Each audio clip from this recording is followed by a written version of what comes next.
Hello, everyone, and welcome to another episode of Justin the Food Entrepreneur Show. I'm Justin Bizzarro. I'm your host. That's Bizzarro. If you want to find us, we're on Instagram at Justin the Food Entrepreneurs. If you want to be on the show, you can DM us there. And you can also listen to us or find us on Spotify or wherever else you grow yourself through podcasts. So thank you, everyone, for listening in. I appreciate the growth, and I appreciate all the sharing of the podcast and supporting all the entrepreneurs who are on here. With that being said, we're going to jump right into it. I have with us today Charise Huff of Charise's Kind of Sweets out of Oakland, California. How are you doing today, Charise? I'm doing just fine. How are you today? I'm doing well. I think Charise and I has a lot of patience, just so the audience knows. It's been a little bit of a fumbling mess today as we're trying to get things up and running here in New York and getting used to a new team and stuff like that. So Let's talk about your story. Let's talk about, again, and take as much time as you want. We're in no rush. I want to hear, like we mentioned before, you had entrepreneurial relatives. So let's start there. How'd you grow up, and how'd you find a love for food? Well, I was just born to love food. I love to eat, and that's number one. But I was born in San Francisco, California, and pretty much raised all over the Bay Area. My parents weren't entrepreneurs, but they did keep a 9-to-5, and they worked city jobs, so they made pretty good money. However, my aunts and my uncles were the ones who owned businesses and invested in real estate. One of my aunts had a restaurant in Oakland, California, called Images International. I worked there during high school years. But once I graduated from high school and started to go to college, I started working for another restaurant called The Melt in San Francisco. And within 3 months, I was promoted to management. So even after I graduated from college and received my 2 degrees in business, I still stayed working in restaurants. And currently, I manage a BJ's Brew House, a brewery restaurant located in San Bruno, California. But this is my 3rd business, and I'm starting it out with treats. So I was introduced to it through edible arrangements. Of course, we heard of edible arrangements. And there was another lady who had a similar business who used to come to my job and make chocolate dipped strawberries. So I assumed I can do the same thing. I'm like, okay, well, this seemed pretty easy. Let me see if I can do it. And Valentine's Day was not too far away. So I figured this was a way I could make some extra money. But it didn't go as planned. Actually, working with chocolate is pretty difficult. I had no idea what I was doing. But lucky for me, I was able to know a couple of chefs, and I worked alongside a couple of chefs who taught me how to temper chocolate. I got it down, and I made a pretty good profit that week, and I just kept it going. And other people I knew were sending me ideas, telling me, hey, maybe you should make this, maybe you should make that. And I put my own little twist to it, and now I have a full menu. This is really cool, actually, and this is a small world. But we were off at Eccles Avenue when we were in South San Francisco. That's where Food Service Partner was. We were there for 20 years when we did all the Kaiser Permanente Hospital's patient food as Food Service Partners. We eventually moved over to Union City, California, across the bay to find a bigger space. But that BJ's, I've been there like numerous amounts of times. For some reason, every time someone wanted to do a meeting or come into South San Francisco, we'd end up in San Bruno. And it's in a mall, right? It's part of a mall complex. Right. Yeah, I've been there numerous times, and that's just a crazy, weird, small world we're talking about here, because I can totally visualize the place. I can totally visualize getting out of there and getting on the San Mateo Bridge to go over to Union City or Oakland when I would have to go that way. And so it's like taking me back, oddly. And it's weird because I was actually probably at that restaurant maybe even exactly a year ago around this time was the last time I was there. And so this is a really cool experience because I totally understand why you're doing it. I understand the love of staying in food and not taking your degrees and going get a corporate job, because I'm the same person. Like, I have 2 degrees, like, all over the place. I was an entrepreneur for 24 years, like, still an entrepreneur. And I'm like, everyone's like, why don't you just take a corporate job in the meantime to keep yourself busy, And I'm like, oh, hell no. Well, the podcast thing took off, and I've got podcasts now, and I've got this TV show thing going, Foodtopia.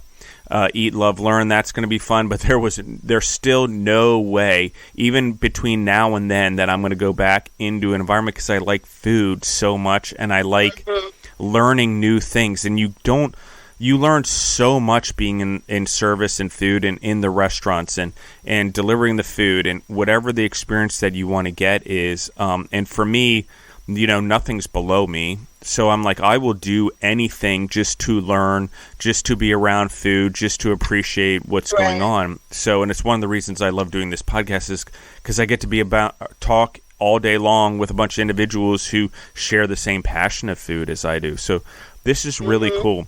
So talk to me a little bit. I interrupted you a little bit, and I apologize for that. But like, you have 2 degrees. Where'd you get your degrees from? Well, I went to Hill College of San Francisco. Very cool. I like that a lot. And then I transferred to San Francisco State for a little bit. And I was planning on getting my bachelor's degree, but it just didn't work out. I just started my entrepreneurship. Yeah, I get that. And a lot of people are just like, the problem with business school is you're looking in the rearview mirror. And entrepreneurship is in the moment now. You're cutting flesh, like in the moment. Like there's no case study or book written about it because an entrepreneur has to actually adjust to the living moment. While a business background is I guess, important in the education experience and exposure by actually being in the restaurant is mostly what helps you get there. So yeah. How'd you come up with the idea of infusing alcohol into food? Well, my favorite area at the restaurant is the bar. Believe it or not, I cannot get away from the bar. I'm always making drinks. I'm always experimenting. And I've been working in restaurants for about 15 years now. So I know what alcohol tastes pretty good with what type of tropical fruit or what type of flavoring, in general. It's just, I don't know, I'm adapted to that. And then, I love food so much, I just know it tastes right, So I wanted to do something different. Everybody has to make desserts. I could go on DoorDash right now. My business is on DoorDash, but I have some competition because there's like 5 or 6 other restaurants in the same area that's doing desserts, nothing but desserts. So what will make mine different from everybody else's? Everyone can do something infused with alcohol, but are they doing it correctly? Are they doing it to where you can taste the alcohol? Is it for the flavoring, or is it actually to get somebody a little tipsy, So what can I do with my treats to make people want to, be intrigued by it? Or I can even, open up my own little, store, which is, the goal, to open up my own store and actually have it open late night. Why would somebody want to get desserts late night? So that's one of the reasons why I wanted to infuse with alcohol. And then alcohol actually adds a different flavor to it, depending on what you make. If I make an alcoholic caramel, for instance, Hennessy caramel, you won't think that it's alcohol in it, but it actually makes the caramel taste so much better, With the strawberries, I inject it with Grand Marnier. Let that sit overnight. Change the taste of the flavor of the strawberries, So working with alcohol is pretty fun when you infuse it with sweets. I love this, and I love where we're going with this. I don't even know where to begin. So let's talk about the first product you ever made. How did that go? Where did you start? And then what steps did you take from there? All right. The first product I ever made was the chocolate-covered strawberries. Like I said before, it wasn't really successful. I thought I could just dip in it, warm up the chocolate and dip it in. It was a little difficult sometimes warming up the chocolate because I would burn it. Sometimes the chocolate would be too thick. Depending on which chocolate. If I'm doing dark chocolate is a little easier for me to work with. White chocolate is a little easier too, but you got to keep an eye when melting white chocolate, and keep an eye on it when you're milk chocolate as well, because it gets thick really quick. And then if the chocolate gets thick, do you just throw it out? How can you save money? What can you do to fix it?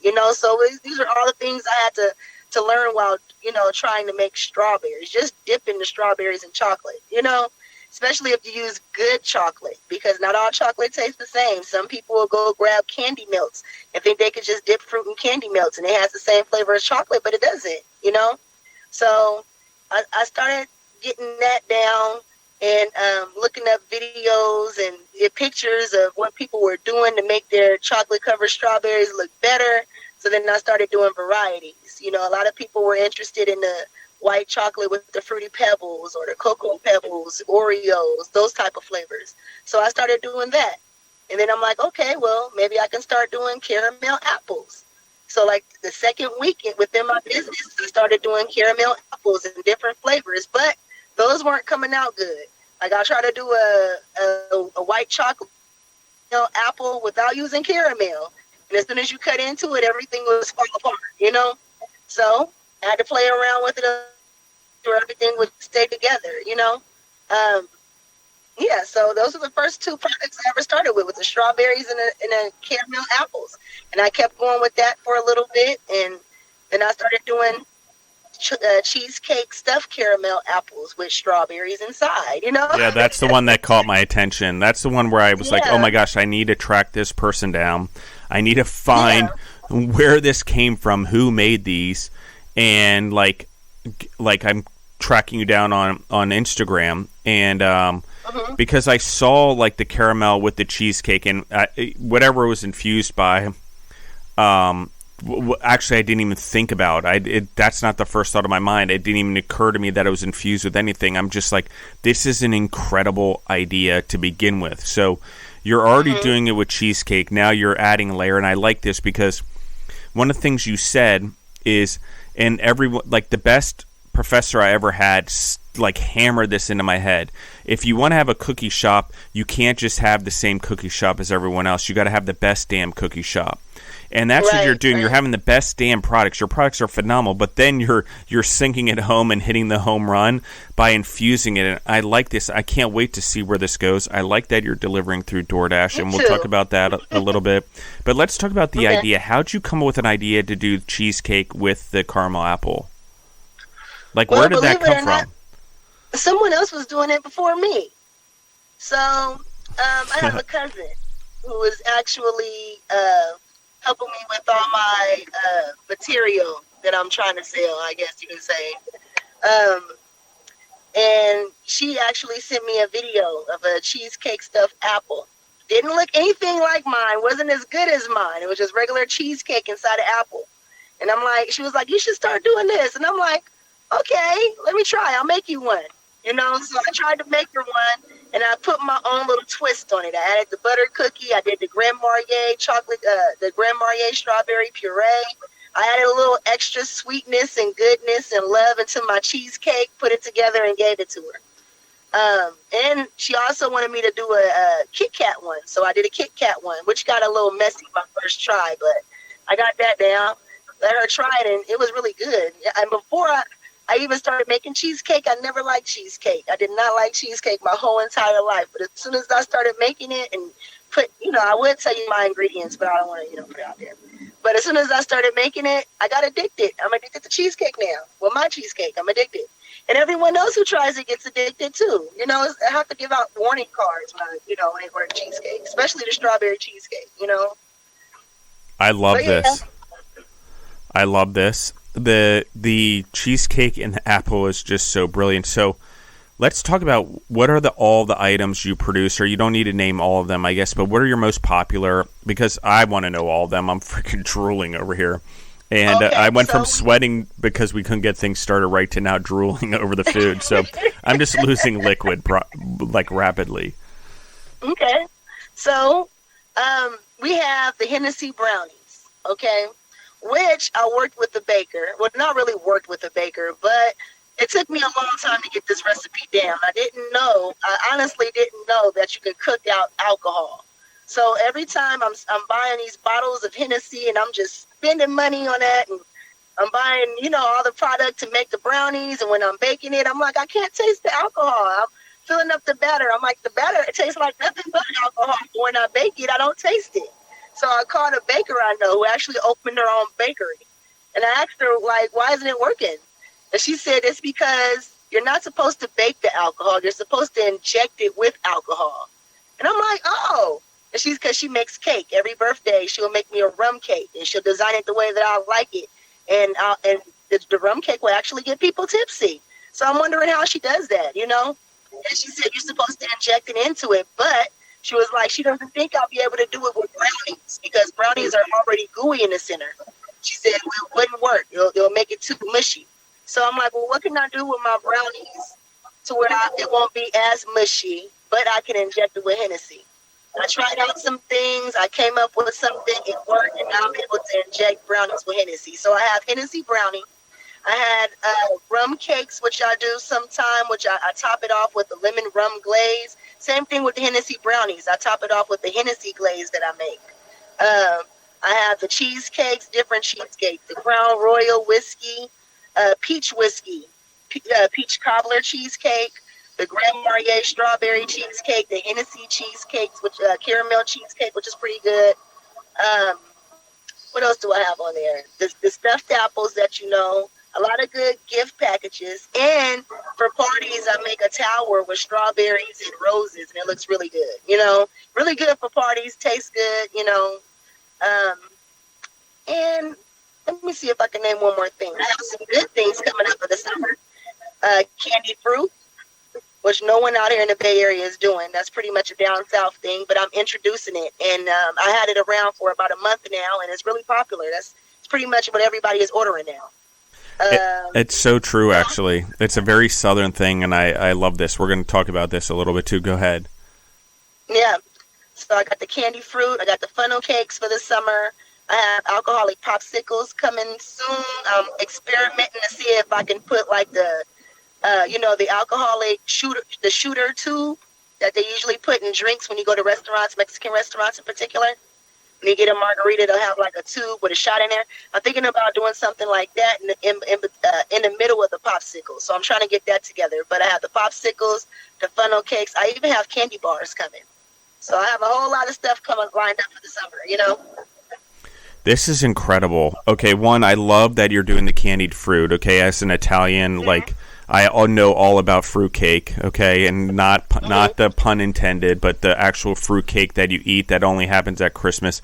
And most people don't like the candy fruit in it, but I do. I grew up eating it, so weirdly, I have a taste for it. And I've spent a lot of time in Georgia over the last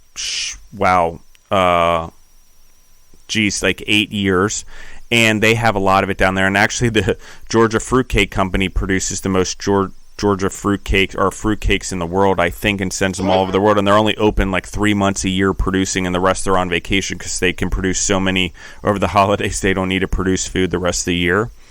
But the candy fruit thing, talk to me about that, because you grew up in San Francisco. How did you discover candy fruit? Well, the same way I discovered cheesecake stuffed apples. I have another cousin that lives in Texas, and she sent me a video and said, you should make these. However, I was already following a lady down in Florida, I believe, that was making the candy fruit. And I was and she was offering classes on teaching people how to make the candy. But I didn't know it was the same candy that you would use for candy apples, you know. However, it's a different process. Depending on which fruit you make, it's a different process on the dipping. Sometimes you have to freeze the fruit. If you're doing grapes or something like grapes, you don't have to freeze it. Well, my cousin sent me this video, told me that I should make this. And I'm like, okay, well, maybe I should. And I was already on my way to Texas to see her. So when I got out there, what she wanted to do was experiment in her kitchen and see if we can actually create some candied fruit. And that's what we did. And it actually came out pretty good. And the flavor was really good. So I told myself, all right, when I get back home, I'm going to start doing this and adding it to the menu because nobody in the Bay Area is doing it. And a lot of people like sugar. I'm not into sugar like that. Until I started this business, I wasn't into sugar like that. But for some reason, this candy fruit is even as addicting as a cheesecake. It's addicting as a cheesecake. And I love it because you're doing the real style of candy fruit. It's not an artificial fruit. It's not like we sometimes see in the store, even sometimes in the fruit cakes that I'm talking about. You're talking about like actually dipping like strawberries and oranges and grapes and whatever else in like in a sugar corn syrup candy type thing. I don't know if you use corn syrup, but I remember that when I was a kid. And my grandmother doing it, which is weird because when you said that, I'm like, oh my gosh, I'm having a flashback that I haven't thought about in like decades. And my grandmother died when I was 12, so like I'm talking pretty young here when I remembered it. So this is a really, really cool thing. So what are all the fruits that you're canning? You talked about strawberries and grapes. What else? pineapple. Cool. I'm also doing apples, regular apples. And what I'm adding new to the menu for the summer will be watermelon. So I'm going to do candied watermelon. And what's your favorite type of fruit, just out of curiosity? Because we've talked a lot about candied fruit. We've talked a lot about chocolate-covered fruit and fruit-inspired cheesecakes. What's your favorite type of fruit? My favorite fruits are pineapple and oranges. Very cool. You got a little bit of southernness going on there, even though you're from San Francisco, or maybe even the Caribbean a little bit. But I like those as well. I'm the same. I like oranges. I like, the little Tangelo type things, and I like strawberries and grapes. I like all fruit. I'm a huge fruit fan, but I would say that my favorite's definitely like bananas, apples, oranges, pineapple. I'm just a tradition that way, but I'll eat any fruit almost out there. Right, me too. Pomegranate's a little weird for me because of the texture, but I'll eat it. So, wow, I'm very impressed by this. I have a lot of things that I want to ask. Once you got into the cheesecakes, because cheesecake's a little hard to produce in and of itself, and make sure you get the life out of it and the temperature control. How did you decide to create the new ones, and how'd you, I know you grew up in a bar, but you really went to, you were talking about Crown Royale and Hennessy, and I can't remember the other name brands you used, but how did you decide to use those, and how did you come up with the idea of the cheesecakes that you use them in? Well, I just wanted to add different varieties to the menu. I started off with the Grand Marnier strawberry cheesecake because I was already doing the Grand Marnier with the strawberries.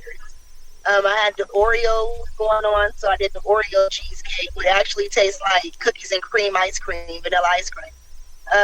And those were the first two that I started with. When I started adding more cheesecakes to the menu, it was around the holiday season. And around Thanksgiving, Christmas time, everyone in my family and all my friends, almost everyone I know, wants peach cobbler. So I figured I'll just go ahead and do a peach cobbler cheesecake, but I wanted to add alcohol to it. And what better alcohol to add but the Crown Royal peach whiskey. So I added that to it. However, I didn't invent that. Other people were already doing that and I didn't know. I thought I was doing something new, but I wasn't. So I started adding the Crown Royal peach cobbler whiskey to that. I like caramel cheesecake. Whenever I want to snack on something and I'm at home and I have a little cheesecake filling, I'll throw a little cheesecake in a cup and I'll add a little caramel. But I wanted to do something different with the crust. So I remember one of my friends ordered a cheesecake stuffed apple, but she's allergic to certain items, certain things that I have. So instead of me using cookies for the outside of the apple, I did a honey roasted peanut and walnut. I mixed it together, and I did that for her apple. And it actually tastes pretty good. So I figured I'd do that for the caramel cheesecake. And instead of adding just the honey roasted peanuts and the walnuts, I added a little butter cookie because I put butter cookie in almost every single thing. I just love butter cookie. So I added a little butter cookie for the crust, added my Hennessy caramel that I usually use for my Hennessy caramel popcorn, put that on there, and that came out really good. I wasn't expecting that. And that took off. As soon as I put it on the menu, I got 3 orders in one day. And that was actually pretty good, So I had the Hennessy caramel cheesecake, the Crown Royal peach whiskey, peach cobbler cheesecake. I bet I have to come up with better names. These are some long names. Grand Marnier strawberry cheesecake. Oreo cheesecake, I don't add any alcohol. I mean, that's an option for kids. I try to add some options on there for kids. I think I have a banana pudding cheesecake. Now, you'll probably like that since you like bananas, I do love banana pudding, and I like cheesecake. That's I think all Italians like cheesecake. I think that's also bred into our blood. Give me cheesecake galore. Cheesecake. It's good. It's really good. For me. I'm going to anchor this for the audience, and I want to just talk about this. Mm-hmm. And everyone can hear, I have another podcast called The Night Dasher, and with Justin Bizzarro, it's Dashor, and because there's a play on words there and a play on a name. But but part of it, and I do a lot of research now, and I do a lot of learning the delivery game because I am a food entrepreneur. I am in the food entrepreneur space, and I do build companies in the food space. But Cheesecake Factory is one of the biggest delivery options for DoorDash. If you're a DoorDash or a Uber driver or a Grubhubber or a Chow Nower, whatever they're called, the Cheesecake Factory is a hot spot because they have the cheesecakes. I mean, they have dinner items and stuff like that, but those cheesecakes run major volume. People order that galore, just delivery of desserts, which who would have thought that, okay, people are not only delivering dinner, but now that people just want their desserts delivered, whether it's like a Baskin Robbins or whatever, but especially the cheesecakes. I cannot tell you how much volume, like it's a serious amount of volume of people just ordering cheesecakes, like, you know, just to their home. So how did you decide to get into the delivery game, and why did you choose DoorDash first, just out of curiosity? Well, I decided to choose DoorDash because I don't know. I actually tried all of them, all of the delivery services. I'm like, I wonder if I can get on there. I have a license for a business. I don't see why not, you know? And so I tried Uber Eats, but Uber Eats doesn't do a ghost kitchen. I tried DoorDash. Everything went through, you know? And I'm also on a different one called Local Bee, which is a new delivery service. And I'm like the 58th restaurant that's on this delivery service, but I think they'll do pretty good, you know? So I'm on 2 services so far. You said that the name was Local Beat? Local Bee, LOKOBEE. LOKOB. What was the last part? EE. B. Local B. Okay, I thought it was Beat, but I like this. I like this a lot. I like that there's someone out there competing with these guys. I also agree with you 100% that DoorDash has the easiest onboarding process, and it's easiest to get to market. It's easiest to become a driver. It's the easiest to get your business off the ground. They also charge the least amount of fees, at least in my experience, to the end users and to the restaurants, but maybe that's not true anymore. But from what I've seen, like, there's just a different model there. I don't know how to explain it. I also think they take better care of their delivery drivers and their merchants, but that's here nor there. I'm just going to say that out loud. And it's one of the reasons that they'll always be number one to me for now. Until someone else shows me otherwise. I'm an intelligent person, so I believe in the ability of changing my own mind with facts and things like that, of course, and not being stuck. But and that is the definition of intelligence, really, is the ability to change your own mind with evidence and proof. And so one of the things that you're doing, one is the cheesecake. Like, okay, that's great because I think there's a huge market there. The second part is you decided to go to delivery. You have a ghost kitchen, so you're not taking on too much overhead and stuff like that. So how did you find space? How did you go about saying, okay, now I have a business, now I need to grow this mother into something bigger? Well, it was actually difficult to try to find a ghost kitchen because a lot of these ghost kitchens in the Bay Area, the amount they'll charge you a month, you can pretty much just get your own kitchen, right? So my aunt, she has a house in Oakland, and she doesn't live there. So I actually use this house to make my treats. And DoorDash makes it easy for the delivery drivers to come to the house and just pick it up, you know? It's not even in a business neighborhood. It's pretty much like in a residential, even though it's not too far from a plaza. I'm right literally near a plaza.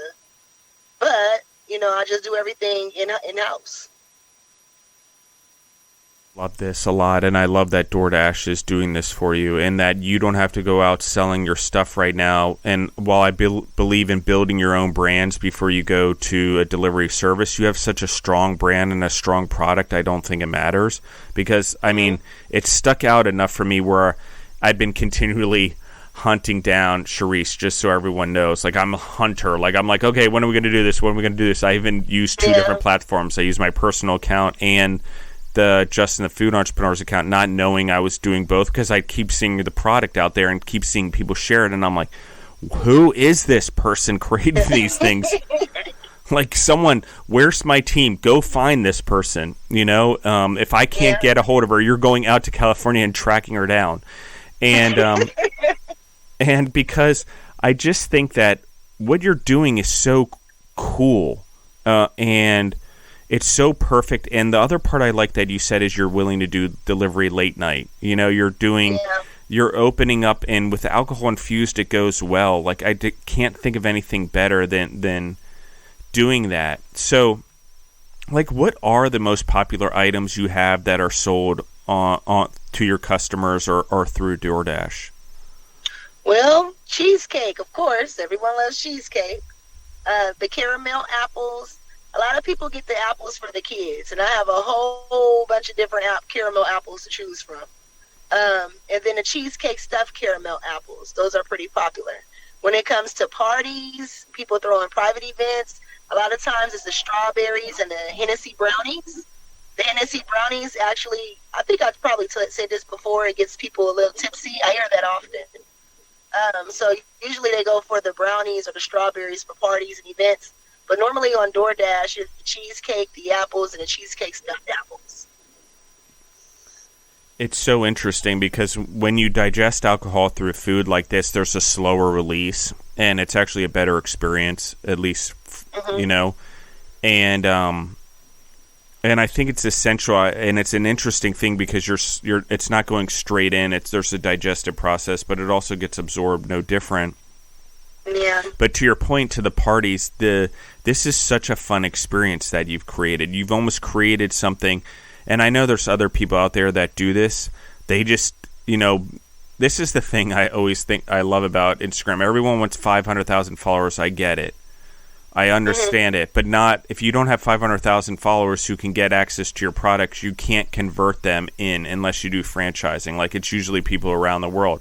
But one of the things about your product that keeps happening, that I keep seeing, is the pleasure behind it, the enjoyment behind it, the differences. Like, there's something different about you. There's something different about your product than everyone else in mainstream. Okay, that's one. Okay. And I'm not just saying that because you've been on the podcast, although I will say it takes a different type of person to come on this podcast when I tell them that I'm not a foodie or a food blogger. I'm doing this for entrepreneurs and to help other entrepreneurs, because that type of mentality where you're in the game and you're obviously trying to run a profitable business, but you get that you have to give back in order to grow forward. And it comes out in your product. It comes out in your personality. It comes out in your Instagram, in the way that you're doing it. So it's a compliment. It's also, I'm totally intrigued by you because of this. Thank and intrigued you. By your product. And I have a lot of curiosity, and I'm trying to figure out when I can get out to San Francisco to actually do more with this, because I have a lot of, we're starting to get a big bubble out there of people on the podcast and a group of individuals, since I'm relaunching another show called the Justin Ryan Bizzarro Show that's about musicians and entrepreneurs in all other spaces, because I had so many people coming to me to want to be on the food entrepreneur show that weren't food entrepreneurs that I had to create another show.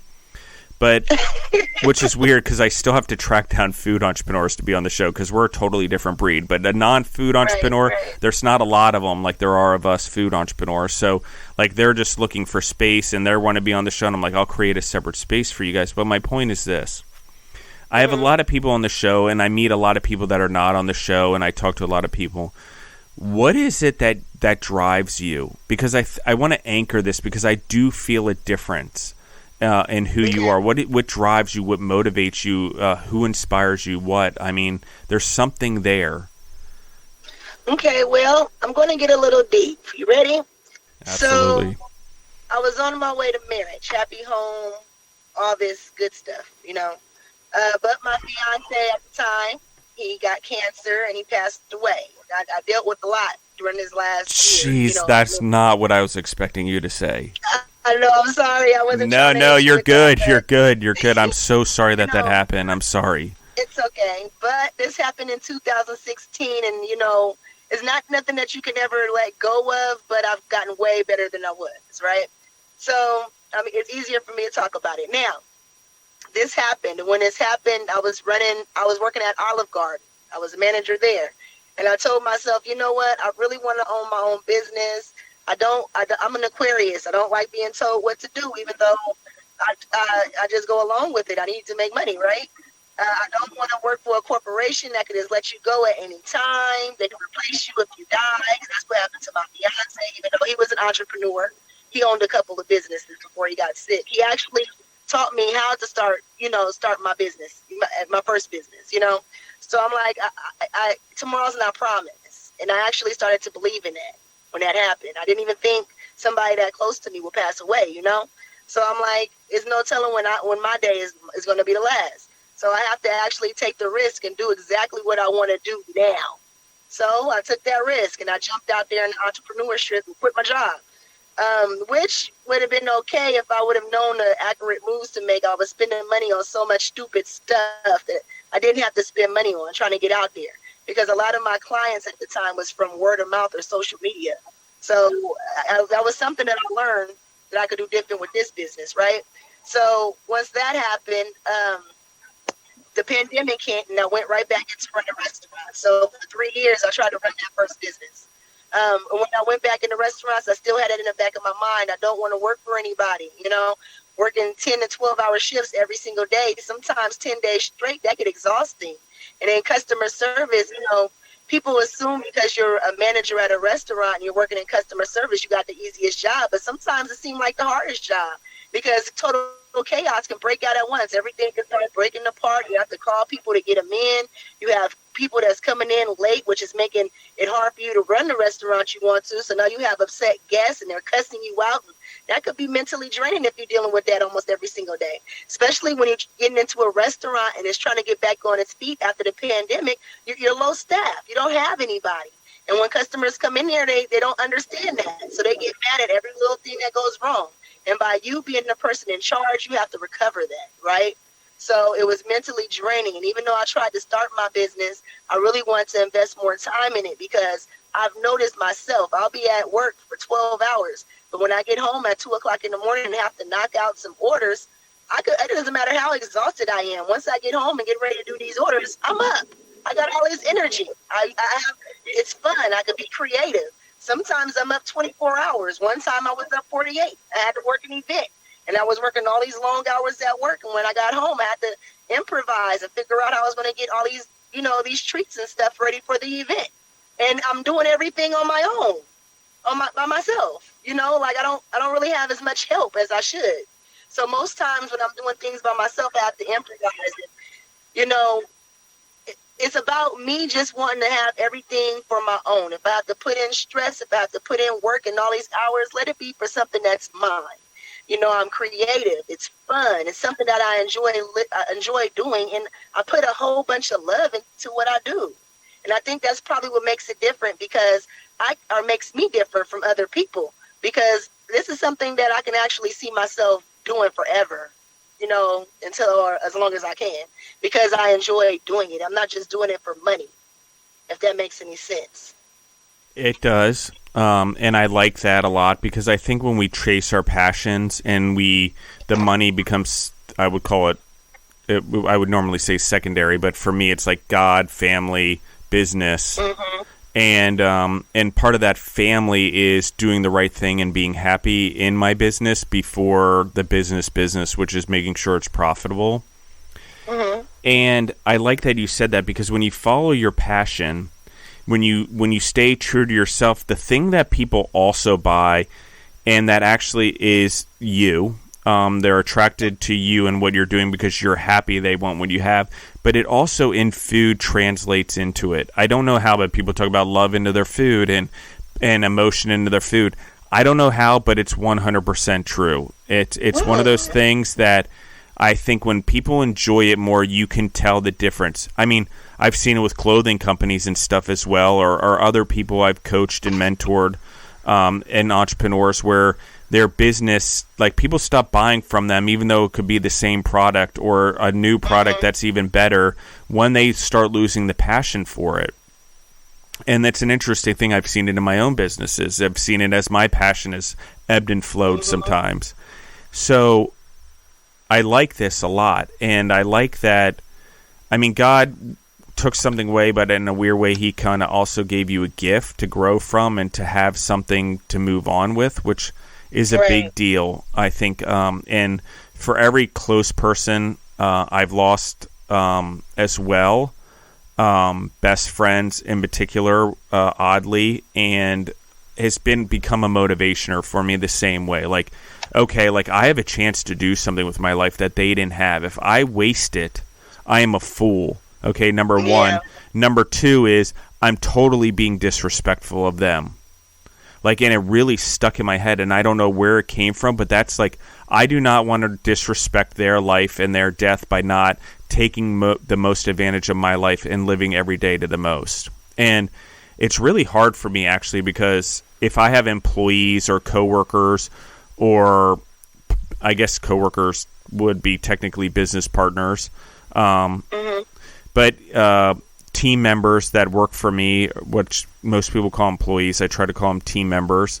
But the thing is if they're not living up to their potential, or they're not living up to at least doing their job the best way they can, of course, we need French fry cooks, we need bakers, we need DoorDash drivers, we need all those things. So every person's function in this world has a purpose, and I believe in that, and we need to look at that. But I also am like, if you're going to do something, do it the best you can, and don't waste your life, don't waste other people's time, and don't waste other people's lives. And that's really hard for me, and I would say that I set a very high standard in that because of being through things and the loss of the humans that I was very close to.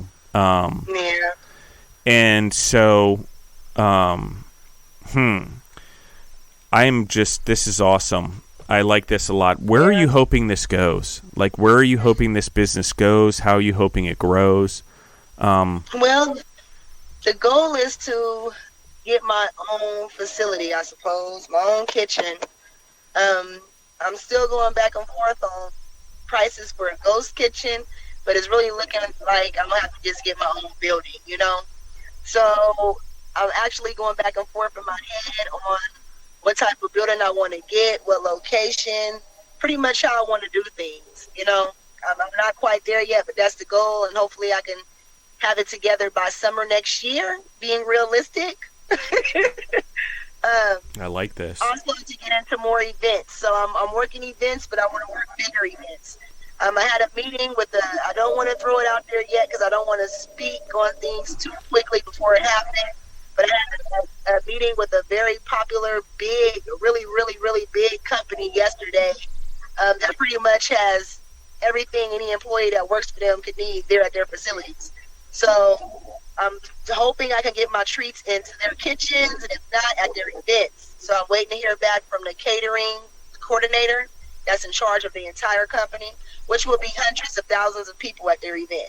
So that's something that I'm working out right now.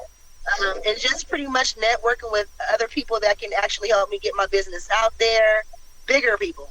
Because I've been working with a couple of comedians, but I want to reach out to everybody, not just one type of or group of people, everyone, older people, younger people, every race, every sexuality or origin or gender, whatever you want to call it, just everyone, even kids. I have things on the menu for kids.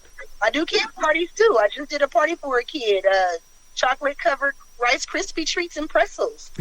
I do it for everybody. Like, everybody can come here and get anything they want if they have a sweet tooth.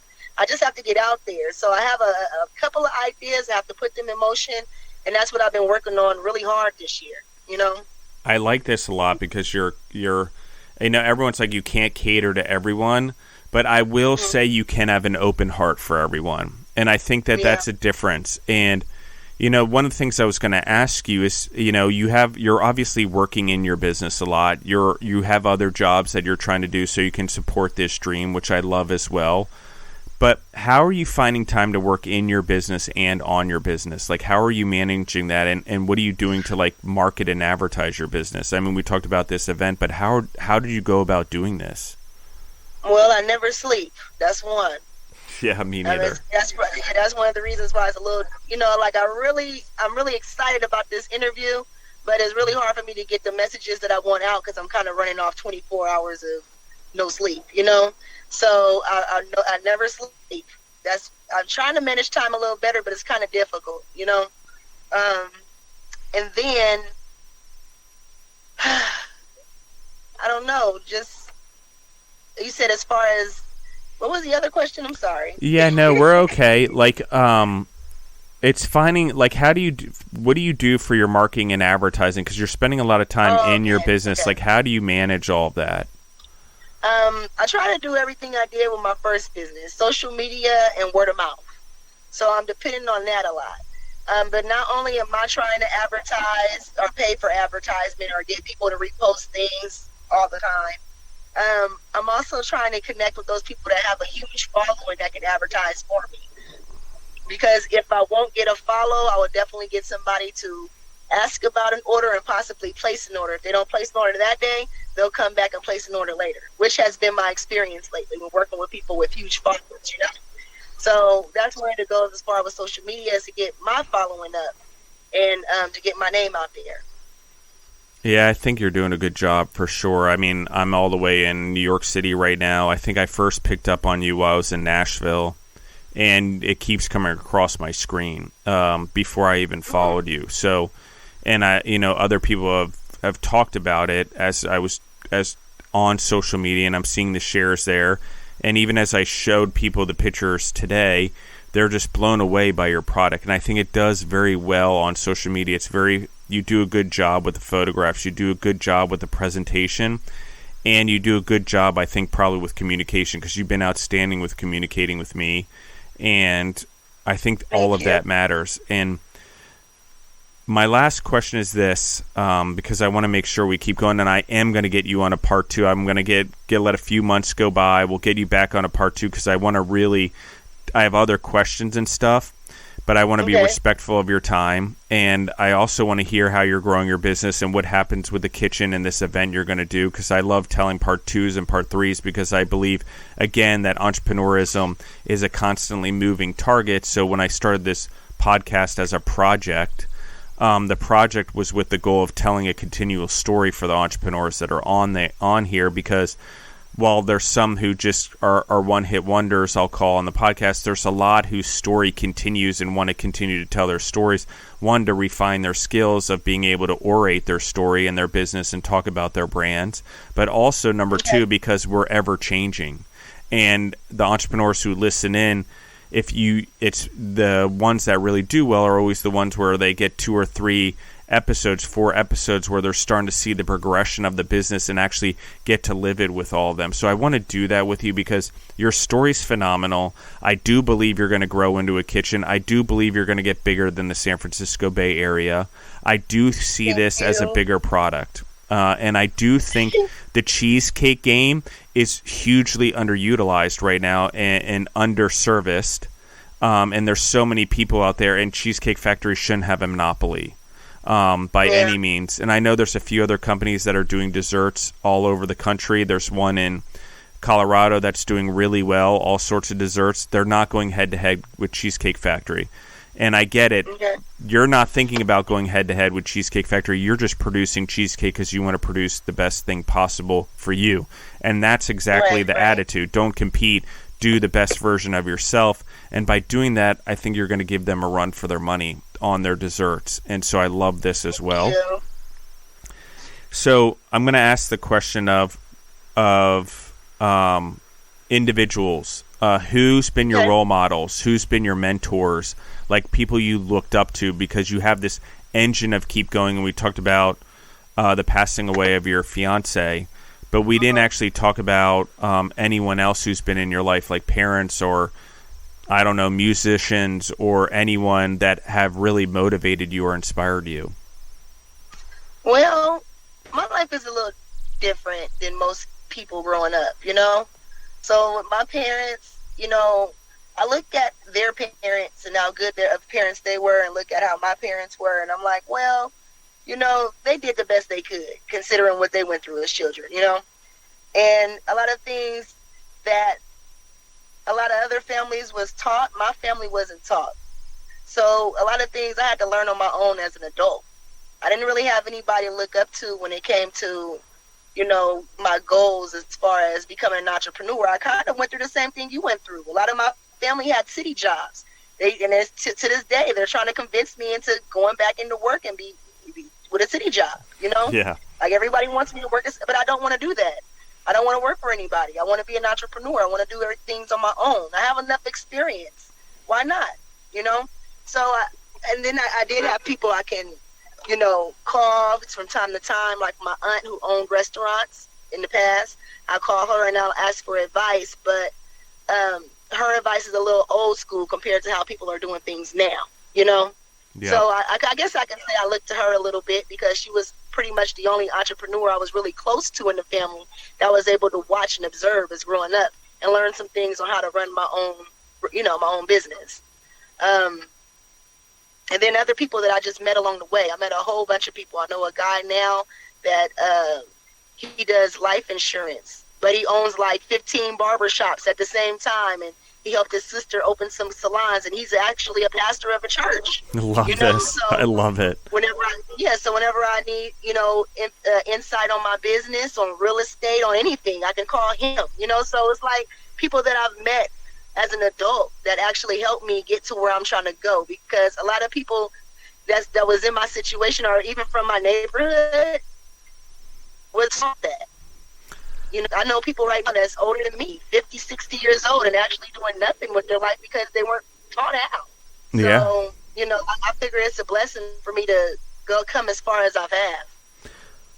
I love this, and I will get your phone number over Instagram, and I'm going to connect you with other entrepreneurs in the area and other ones in California, particularly because I think that you have such a cool quality about you. But I also think that there's so many out there that could help boost your business that are in this business that you could just talk to help out, because I like connecting people. But there's a lot of people that have similar stories to you that would be able to help you in the food space and stuff like that. So I'm going to do that as well. But I love the barbershop thing also, and going to someone who's not in the industry, because they have a different perspective than someone in the food industry. So I think there's a lot of food knowledge and stuff like that. But this gentleman is obviously thinking outside the box: barbershops, insurance, so on and so forth. So I like that as well. As we start wrapping things up, what do you wish you knew? What do you know now that you wish you maybe knew 4 or 5 years ago that you could tell any other entrepreneurs out there? What are like 3 or 4 things that you're like, oh my gosh, I wish I knew this 4 years ago or 5 years ago or 6 years ago when I started becoming an entrepreneur? To actually research instead of just spending money.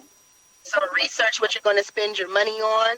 When it comes to buying supply, make sure you get things in bulk and you research the prices of that. I mean, it's all a money game. It's all about numbers. Even though you can enjoy everything you're doing, if your numbers are not right, you're not going to pull in any income. You're basically spending money and giving stuff away for free. You know, so those are 2 things. You don't always have to have a discount.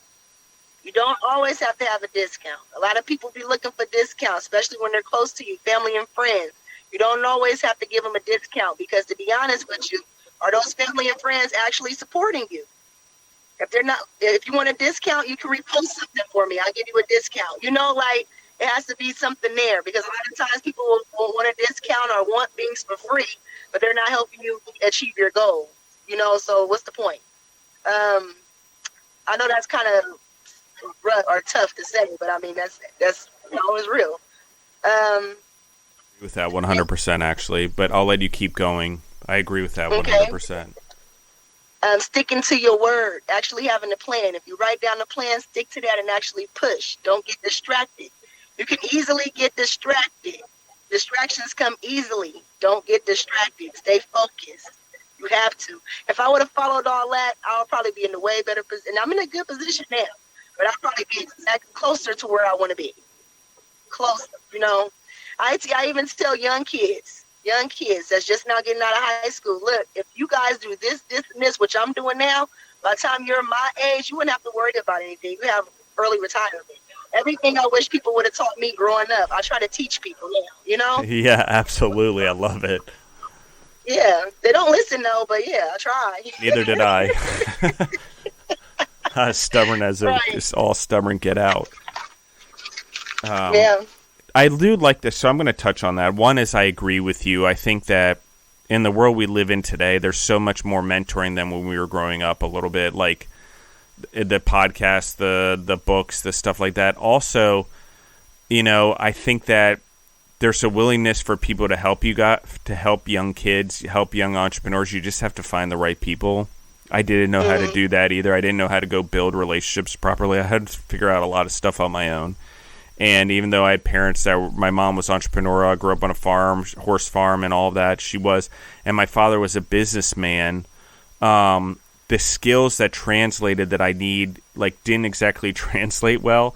And so I had to do a lot of stuff on my own and figure out a lot of things on my own because it's just the way it was. Do you have homework? Oh, read the book. Okay, well, Can you help me with my math homework, please? Or can you help me with my stuff? But it just wasn't like that. In hindsight, I'm glad they didn't, and because I could see my siblings who they did help, and I've learned to handle things on my own. I learned to be on life on my own. I can be a little stubborn because of it, and I don't not always know how to accept help and generosity, but I do know that I can survive on my own, and I believe in myself enough to do it. And like you, I wish I would have known a lot of things early on, or I would have sought better mentors or sought better coaches or people in the food game that were actually having uber success versus someone who just came into my life that was running a business. Because I think there's a difference there. There's a mentality difference that just makes the difference between, okay, I'm doing well and I'm successful. Okay, and I'm not talking only financially. I'm talking about with happiness and all of that stuff and joy and passion. The last thing that I want to just hit on, and then we'll start to get off here, is the discounts. I cannot tell you how important that is, especially in a food business. Here's the thing. If you start discounting it, you're basically saying I'm overcharging you. And that's one. Number two is if you start giving special treatment to friends and family, then you're saying to your customers, well, you're important, but my friends and family are more important. Okay? Right. And that doesn't go very far. That's the other part. And number three with discounts is if you start doing discounts, it means you're unintentionally or intentionally competing over price with someone. You want to be the price person. I'm going to cut it off. And it's because of an ego thing. I want to be able to sell this stuff. I want people to be able to like it, or I want them to be able to like my product and all that. And I get it. We do this across the board, and everyone's like, oh, there's Discount House and all that. Yeah, but look how much money they lose on a sale. They're just trying to sell the garments so they don't lose their behind. It's a land grab, for lack of a better term, in the opposite direction. It's like they're trying to dispose of inventory as fast as possible, or they overbought or something like that, so they're trying to recover a mistake, which is actually compounding the mistake. It's compounding the business. It's why these businesses actually have trending problems, because once you do that enough, people are like, oh, it's not a top brand, it's not a top food, it's not a top whatever. It's a discounted one because they offer discounts all the time. So that's the thing that, for me, I stay away from 100%, because I agree with you, no discounts.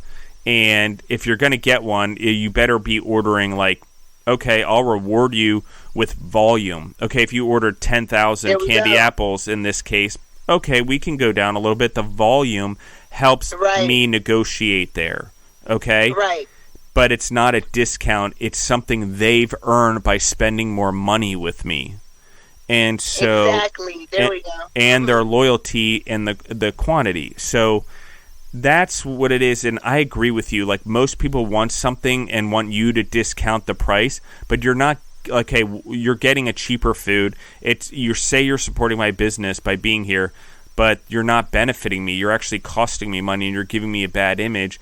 And if you're not going to share it on social media, and you're not going to like all my posts every day, or help support it, or share them, and help it, or at least write a comment about how great my food is, then what is the benefit of me giving something to you or losing money because of you? And I get it. People are family and friends. But actually, I will say this, and I've learned this the very, very, very, very, very, very hardest way possible, is that often when you do that, they become your worst customers. They become the people that come into your shop and they demand the weirdest things, and then they want customized things, and they want special treatment. And I'm like, oh my gosh, you want a discount and you want better treatment than everyone else and higher customer service. I'm like, how did that happen? And I'll just leave it with that. And I appreciate your time, Charise, and I appreciate. I want to add on to that too.